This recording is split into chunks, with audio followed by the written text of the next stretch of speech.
Hola y bienvenidos a mi canal de YouTube una vez más. Hoy vamos a ver el caso del Grim Sleeper. Así que ahí arriba en el que está en pantalla pueden ver el resto de mis casos.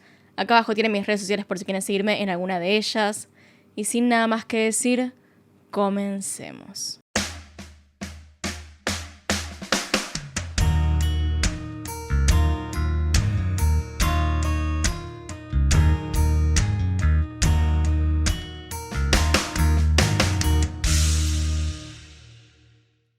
Lonnie David Franklin Jr. nació el 30 de agosto de 1952 en Los Ángeles, Estados Unidos. Se crió en la zona de South Central, el mismo lugar donde años después cometería sus crímenes. Sobre cómo estaba compuesta su familia o cómo fueron sus primeros años de vida no hay ningún tipo de información. De hecho, lo primero que sabemos de él es que después de acabar la secundaria se unió al ejército norteamericano. Y si bien no tenemos detalles acerca de cómo se desarrolló su carrera en este lugar, sabemos que para 1974 Lonnie fue enviado a Stuttgart, una ciudad de Alemania Occidental en la que los Estados Unidos tenía tropas desde el final de la Segunda Guerra Mundial, cuando al ser derrotados los nazis, el país fue dividido en varias zonas de ocupación, correspondiéndole Stuttgart a Estados Unidos. A sus 22 años, mientras patrullaba la ciudad de noche en auto junto a dos de sus compañeros, vieron a una chica de 17 años que les pareció atractiva. Con la excusa de necesitar ayuda para llegar a una dirección, detuvieron el vehículo y le pidieron indicaciones. Reconociendo que eran soldados y sin la intención de generar problemas, la joven les respondió amablemente. Y por esa misma razón, cuando le ofrecieron llevarla hasta su casa en auto, como agradecimiento, aceptó. Sin embargo, una vez que entró al auto, los soldados la amenazaron con un cuchillo para que no gritara, mientras conducían a un lugar más apartado del centro. Una vez ahí, se turnaron para abusar de ella, tomándole varias fotos para su uso posterior. Pronto la chica se dio cuenta de que no iba a salir con vida de ese auto si se resistía o intentaba huir, así que eligió otro plan. Empezó a fingir que le gustaba a Lonnie, coqueteó con él y llegó a pedirle su número de teléfono para poder encontrarse a solas. Este supuesto interés en Lonnie hizo que sus compañeros decidieran dejar de abusar de ella y en su lugar la llevaron hasta su casa, desde donde la chica llamó a la policía para denunciar lo que acababa de pasar. Identificar a los soldados no fue complicado, así que los tres fueron arrestados y condenados a 3 años de prisión para cada uno, aunque Lonnie salió antes debido a su buena conducta, algo que hemos visto bastante en este canal y sabemos que no termina bien. Por supuesto, este incidente llevó a que oficialmente se le diera la baja con deshonra del ejército norteamericano el 24 de julio de 1975. Apenas unos días después de haber recuperado su libertad. A sus 23 años y sin nada más que hacer en Stuttgart, volvió a South Central. Pese a que literalmente había sido dado de baja del ejército por abusar de una chica, esto no pareció ser un obstáculo para que lograra rearmar su vida. Sin mucho problema consiguió trabajo como mecánico para el Departamento de Policía de Los Ángeles, en donde estuvo una buena cantidad de años, hasta que encontró otro trabajo como recogedor de basura. Durante esa época conoció a una mujer llamada Silvia, con la cual se casó y con quien con los años tuvo 2 hijos. Para ese momento ya parecía haberse reformado por completo. Era un esposo y padre ejemplar. Sus vecinos lo consideraban un gran hombre, ya que siempre parecía estar dispuesto a ayudar a quien lo necesitara, incluso a los niños.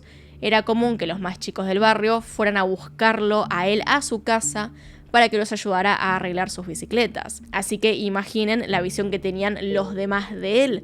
Realmente era un muy buen vecino. Para las personas que lo conocían por fuera de su casa, Lonnie era realmente bueno, aunque sus hijos nunca opinaron lo mismo. Según lo que declararon varios años después, Lonnie no era igual de amable con ellos que con su entorno. De hecho, los golpeaba de manera brutal por los motivos más ridículos. Se enojaba con facilidad y siempre se descargaba con ellos. Y aunque esto de por sí era horrible, estaba lejos de ser lo peor que este hombre hacía.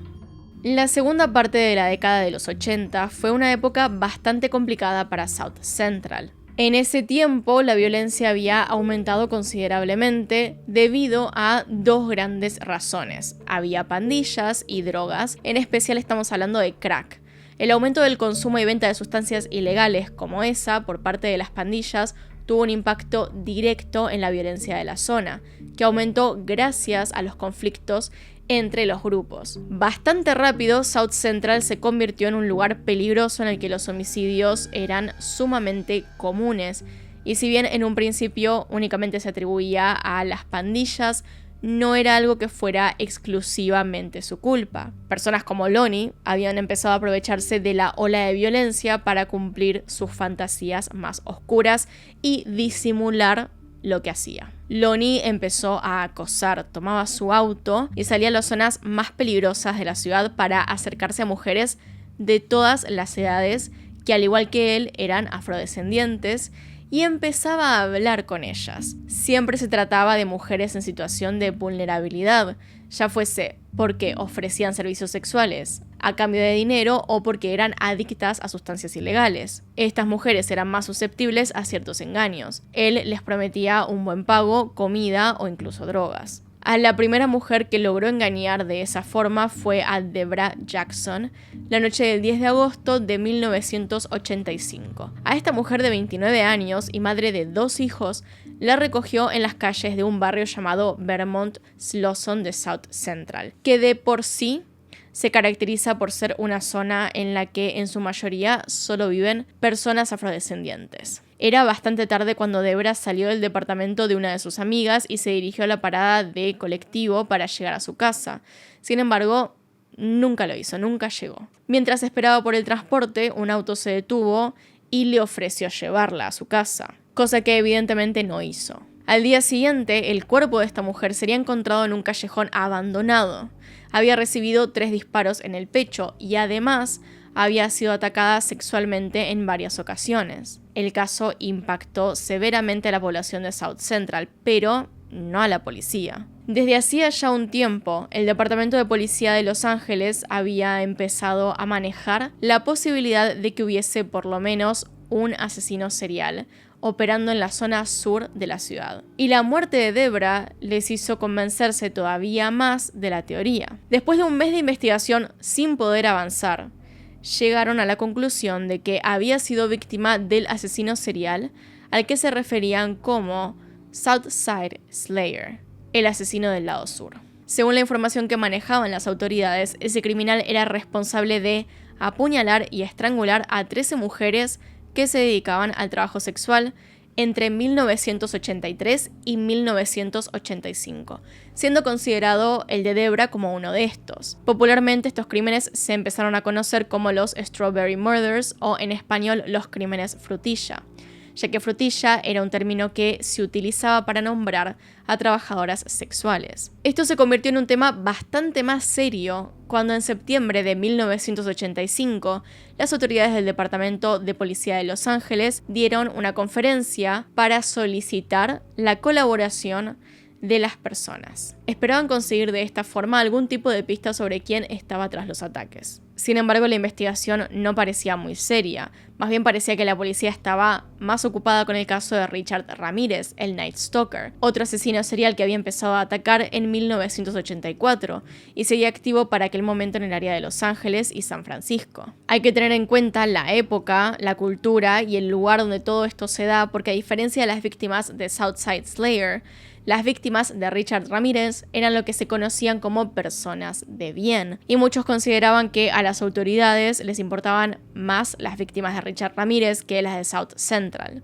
porque eran mujeres negras, de bajos recursos, prostitutas y muchas veces también adictas. Una acusación que las autoridades obviamente negaron de forma pública varias veces, afirmando que estaban encargándose de ambos casos por igual, aunque la investigación del Southside Slayer parecía mucho más lenta. Durante un año la policía buscó algún tipo de información sobre el individuo responsable de la muerte de 13 mujeres, pero no se obtuvo ninguna pista clara.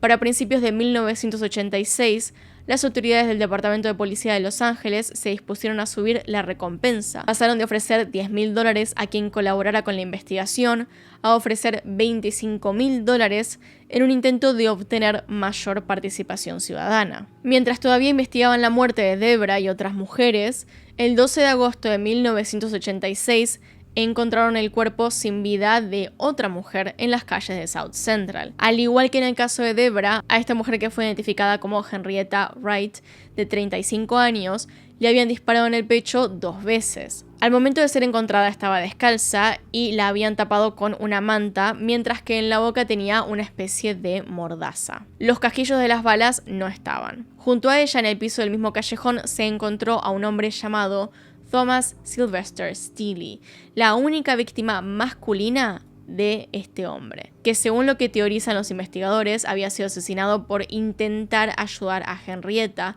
sufriendo el mismo destino que ella. La policía comenzó a notar que este segundo homicidio, si bien coincidía con la muerte de Debra y cómo había sido encontrada, no tenía tantas similitudes con el resto de las 13 mujeres que habían sido en realidad estranguladas o apuñaladas. Esto en conjunto con las primeras descripciones discordantes sobre el supuesto asesino llevaron a los detectives a pensar que no estaban frente a un único asesino serial, sino frente a varios. Concentrándose en esta teoría, se analizó toda la evidencia que se había recolectado desde 1985, lo que les permitió llegar a la conclusión de que por lo menos 4 individuos habían estado involucrados en la muerte de aquellas 15 mujeres. De lo que no había duda era de que Debra y Henrietta habían sido víctimas del mismo sujeto. Y en 1987 otras 3 mujeres se unieron a ellas. La primera víctima de este asesino serial en ese año fue Barbara Ware, una chica de 23 años que fue hallada el 10 de enero en un callejón con varios contenedores de basura. Su cuerpo estaba escondido debajo de una pila de desechos. Al igual que en el caso de las otras 2 mujeres, Bárbara había recibido un disparo en el pecho y había sido abusada sexualmente. El 15 de abril de ese mismo año, Bernita Sparks, de 26 años, salió de su casa en la noche. Antes de salir de la casa en la que vivía con su madre, le dijo que iba a buscar cigarrillos, pero nunca volvió. Su cuerpo fue hallado dentro de un basurero. Había sido abusada, golpeada y estrangulada, pero la causa de muerte había sido un disparo en el pecho. El siguiente crimen ocurriría unos meses después, en Halloween. Como tantos otros jóvenes, Mary Lowe tenía planeado ir a una fiesta temática, así que le contó a su madre que saldría a una. Lamentablemente, esa sería la última vez que sería vista con vida. Al día siguiente, su cuerpo fue hallado en otro callejón de la zona sur. Como las anteriores víctimas, le habían disparado en el pecho. El modus operandi era claramente el mismo. Las heridas de balas de todas las chicas correspondían a una pistola calibre 25, con la que su atacante acababa con ellas. La falta de sangre en los lugares que eran halladas dejaba saber a la policía que no eran asesinadas allí, sino que el responsable las descartaba en callejones para basura o detrás de arbustos. Pese a que sabían que las recogía de las calles de South Central y las llevaba en su auto hasta una zona alejada donde abusaba de ellas y las asesinaba, no tenían pistas certeras de la identidad del asesino, y aquello permitió que siguiera matando mujeres como si nada. El 30 de enero de 1988, la Trika Jefferson, de 22 años, fue encontrada en otro callejón. Las características de su muerte coincidían con el asesino en serie que buscaban desde 1985. El 11 de septiembre, Alicia Alexander, de 18 años, tomó sus llaves y un poco de dinero antes de acercarse a su padre para preguntarle si necesitaba algo de la tienda de licores. Cuando el hombre le respondió, salió de la casa para dirigirse hasta el lugar, pero nunca volvió. Durante días la policía la buscó sin tener éxito. Creían que podía haberse escapado, pero lamentablemente descubrieron que no había sido esto, sino que la habían asesinado. Su cuerpo apareció en un callejón con varios disparos. La presión social era cada vez más grande. La comunidad de personas de color y todo South Central exigía que la policía atrapara de una vez por todas a este asesino que llevaba años cazando en las calles de la zona. Los esfuerzos policiales se triplicaron, pero no fue gracias a ellos que se descubrió qué estaba pasando, sino por la única mujer que logró sobrevivir a este asesino. Sucedió el 19 de noviembre de ese mismo año. apenas 2 meses después de la muerte de Alicia. Como había hecho durante todo ese tiempo, esa noche Lonnie tomó su auto y salió a pasear por las calles de South Central en busca de una nueva víctima. Fue así como se encontró con Enietra Margette Washington, de 30 años, quien había decidido ir caminando a la casa de una amiga. Como había hecho en varias ocasiones antes, Lonnie orilló su auto justo al lado de Enietra y con un tono sumamente amable le ofreció llevarla a su destino. Igual de educada, la mujer rechazó la oferta. Al igual que todas las mujeres afrodescendientes que vivían en South Central en aquella época, Enietra era consciente del peligro que existía teniendo en cuenta que había un asesino serial libre, así que prefirió no arriesgarse y continuar con su camino, algo que al conductor del auto no le gustó en lo más mínimo. A lo que él le contestó: eso es lo que les pasa a ustedes, las mujeres negras. La gente no puede ser amable. Este comentario hizo que Enietra cambiara de opinión. En vez de seguir alejándose, la mujer decidió aceptar lo que ofrecía. El comentario del conductor le había hecho darse cuenta de que había estado a la defensiva sin ningún motivo claro, y le apenó haberle hablado mal a alguien que solo había intentado ser amable. Así que se subió al auto y le dio la dirección. Ahora, esto lo veo incluso ahora. Hay muchas personas que por ser amables no dicen que no, y esto es un gran error, ya que la decisión de Enietra en ese momento fue terrible. Lonnie comenzó a manejar, pero no tomó el camino hacia la dirección que Enietra le había dado, sino que la guió a una zona bastante alejada. Antes de que la mujer pudiera hacer algo, el hombre sacó un arma y le disparó en el pecho, amenazando con volver a hacerlo si intentaba salir. Mientras Enietra intentaba detener la sangre y rogaba que la dejara ir a un hospital, Lonnie manejó hasta un callejón donde le sacó toda la ropa a la fuerza y empezó a sacarle fotos antes de comenzar a abusar de ella mientras todavía estaban en el auto. Después de un rato de que abusara de ella y debido a la pérdida de sangre, Enietra apenas estaba consciente. Así que el hombre la bajó del auto y la dejó en el callejón antes de irse para que muriera ahí. Increíblemente, Enietra no murió. Con la poca fuerza que le quedaba, se arrastró del callejón hacia la calle, donde empezó a pedir ayuda. Cuando se despertó, estaba en un hospital. Desde un principio, la policía se acercó a ella para obtener su declaración. Su testimonio fue clave para poder saber cómo se veía el asesino y hacer un retrato robot con el cual buscarlo. El retrato fue divulgado en medios de comunicación y en todas partes de la zona, pero nadie parecía reconocer al hombre. Pese a que del cuerpo de Enietra se había logrado recoger algún que otro rastro de ADN del atacante, estas muestras no sirvieron demasiado. Si bien permitieron confirmar que el hombre que la había atacado era el asesino que había acabado con la vida de las mujeres anteriores, al ser buscado en los registros criminales no hubo ninguna coincidencia. Y a ver, Lonnie había estado en prisión por la violación en grupo de una chica, pero esto había ocurrido en Alemania, por lo que no estaba registrado como un criminal sexual en su país. El hecho de que una de sus víctimas hubiera sobrevivido y además hubiera sido capaz de describirlo a la policía parecía ser demasiado riesgoso para Lonnie, que entró en un periodo de inactividad sumamente largo. Hablamos de 14 años en los que la policía le perdió completamente el rastro. Durante esa década y media, la policía intentó descubrir su identidad, pero parecía ser imposible. El Grim Sleeper, en español el durmiente sombrío, como lo apodaron por su largo periodo de inactividad, parecía imposible de identificar. Si bien las autoridades eran conscientes de que no habían podido atrapar al Grim Sleeper, la población de South Central comenzó a olvidarse lentamente de la perturbadora serie de crímenes que habían quedado sin resolver.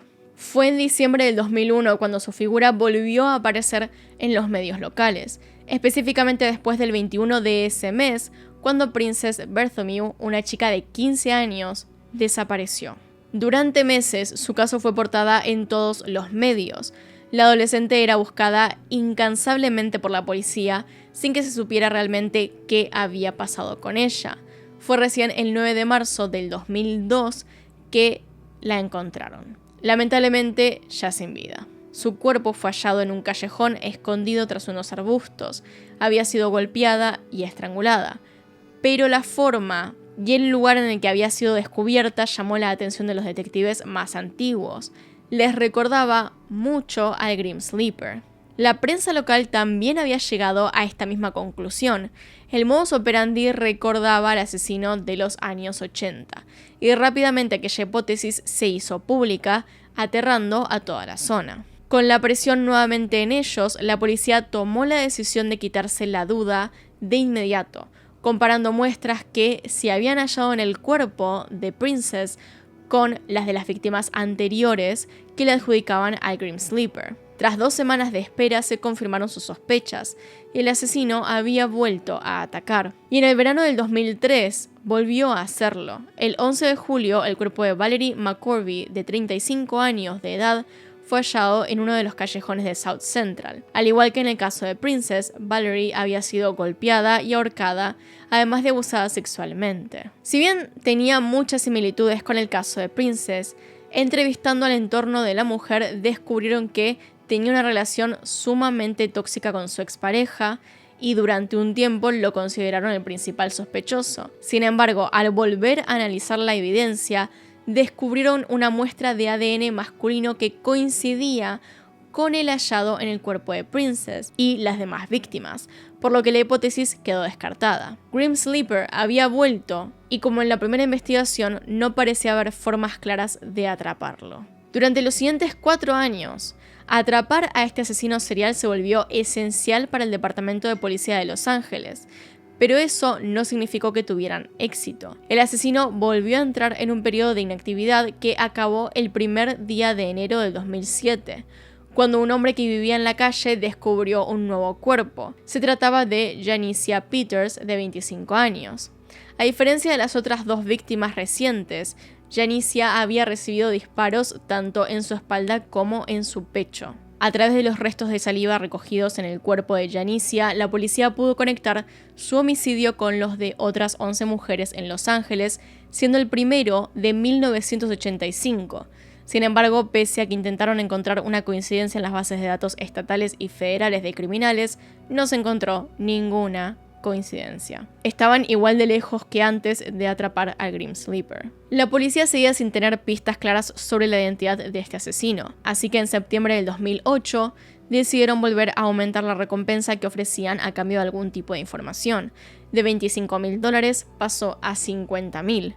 En un intento de llegar a más personas, en noviembre de ese año el caso apareció en el programa de televisión Los Más Buscados de América, como forma de mantener el caso presente en la mente de la población y, con algo de suerte, alentar a alguien a que se acercara a las autoridades. Sin embargo, esta estrategia tampoco tuvo demasiado éxito.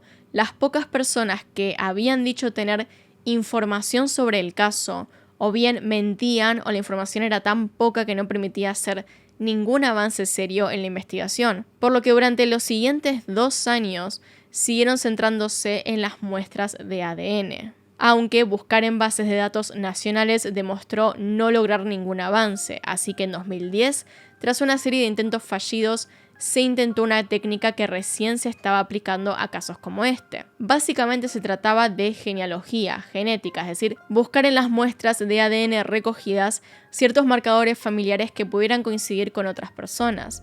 En otras palabras, buscar a través de estas muestras coincidencias con otras personas que estuvieran emparentadas con el dueño del perfil de ADN. Fue gracias a esta técnica que se dio con Christopher Franklin, que había sido condenado por la justicia en 2009 por robo y, como decía la ley, antes de ser enviado a la cárcel se le habían tomado sus huellas y una muestra de ADN para la base de datos de criminales. La coincidencia entre su muestra y la del Grim Sleeper era sumamente alta, lo que significaba que tenían una relación directa. Pero ¿cuál era el problema? Que en el 85 Christopher era un bebé. Así que él no era el asesino. Más bien, lo era su padre. Aunque para confirmarlo necesitaban una muestra de Lonnie, pero no querían que el sospechoso se sintiera perseguido y perderle el rastro, así que armaron un plan para obtener su ADN. A estas alturas, Lonnie trabajaba como recogedor de basura y parte de su rutina como tal era siempre comer en el mismo bar. Así que la policía decidió mandar un oficial encubierto como camarero al lugar para atenderlo y recoger así varios elementos que podían tener su ADN, como un pedazo de pizza que le había sobrado, un pedazo de postre que Lonnie había dejado sin terminar, un tenedor, 2 servilletas usadas y un vaso de plástico. De todos esos objetos se extrajeron muestras y se compararon con las obtenidas a lo largo de los años de las víctimas del Grim Sleeper. La respuesta en cada uno de los exámenes fue certera. Lonnie David Franklin era el Grim Sleeper. El 7 de julio del 2010, a sus 57 años de edad, Lonnie fue arrestado bajo la acusación de 10 homicidios. Cuando la casa que compartía con su esposa fue registrada, la policía encontró que atrás de una pared, el acusado guardaba más de 180 fotos de mujeres desnudas, casi todas ellas de raza negra, que iban desde la adolescencia hasta la vejez. Dentro de esa enorme cantidad de imágenes, muchas pertenecían a las 10 víctimas que se le conocían, pero había otras tantas que la policía no podía identificar, así que se decidió publicar estas fotos para pedir la ayuda de la ciudadanía. En pocas semanas la policía logró identificar a Ayla Marshall, Rolinia Morris, Sharon Dismuke, Inez Warren y Georgia Thomas, descubriendo que todas ellas habían desaparecido durante los periodos de actividad de Lonnie y nunca habían sido halladas. Pese a que había buena evidencia contra él, el juicio fue demorado por distintas razones durante 6 años, hasta que finalmente comenzó el 16 de febrero del 2016. Con total tranquilidad, Lonnie se declaró inocente, pero las pruebas balísticas, el ADN y el testimonio de Anitra eran más que suficientes para que nadie creyera su declaración. Después de varias audiencias de alegatos, el 4 de mayo el jurado se retiró de la corte para deliberar. Dieron su veredicto al día siguiente, encontrando a Lonnie culpable de todos los cargos y sugirieron la pena capital para el criminal. El 10 de agosto el Tribunal Superior de Los Ángeles decidió hacer caso y lo condenó a muerte. Aunque como sabemos, esto no es algo que se lleva a cabo de inmediato, así que Lonnie fue enviado a la prisión de San Quintín para entrar en lo que conocemos como el Corredor de la Muerte, en donde estuvo durante 4 años, ya que el 28 de marzo del 2020 los funcionarios de la cárcel lo encontraron muerto en su celda. Tenía 67 años y según los resultados de la autopsia, falleció debido a causas naturales, aunque nunca se dio a conocer la causa específica por la que había muerto. Si bien había sido juzgado por 10 homicidios, hasta el día de hoy las autoridades creen que su número de víctimas puede haber sido mucho más alto. Aunque pasó 10 años en prisión, es complicado pensar que se hizo justicia en este caso. Así que bueno, hasta acá llegamos con la historia del Grim Sleeper. ¿Habían escuchado este caso antes? Me pueden decir abajo en los comentarios. Y así, llegando al final, acá están los Patreons y los miembros del canal. Gracias por apoyarme a través de esas plataformas. Y sin nada más que decir, acá tienen un video nuevo, acá tienen un video recomendado. Se pueden suscribir haciendo clic en mi cara y nos vemos en otro video. Adiós.